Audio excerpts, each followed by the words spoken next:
Party ఫిరాయింపుల ఆరోపణలు ఎదుర్కొంటున్న ఖైరతాబాద్ ఎమ్మెల్యే దానం నాగేందర్ శాసనసభ వ్యవహారాల మంత్రి శ్రీధర్ బాబును కలిశారు. తాజా రాజకీయ పరిస్థితులపై చర్చించారు. అనంతరం ఆయన స్పీకర్ గడ్డం ప్రసాద్ను కలిసే అవకాశం ఉంది.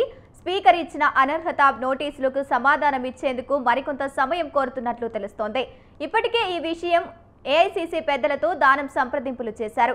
ఎమ్మెల్యేగా రాజీనామా, ఇతర అంశాలపై చర్చించినట్లు సమాచారం. తాను రాజీనామా చేస్తే తిరిగి తనకి టికెట్ ఇవ్వాలని అధిష్టానాన్ని కోరినట్లు తెలుస్తోంది. అనర్హత వేటు వేసేందుకు అవకాశం ఉంటే రాజీనామా చేస్తానని సన్నిహితులకు దానం నాగేందర్ చెప్పినట్లు సమాచారం.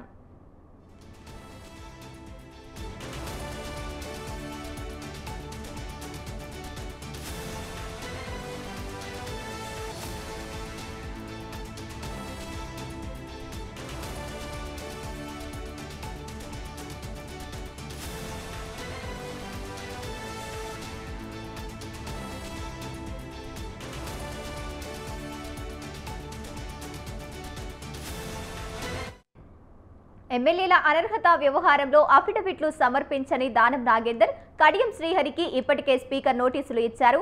ఎమ్మెల్యే కడియం శ్రీహరి సమాధానం ఇచ్చేందుకు స్పీకర్ను గడువు కోరారు.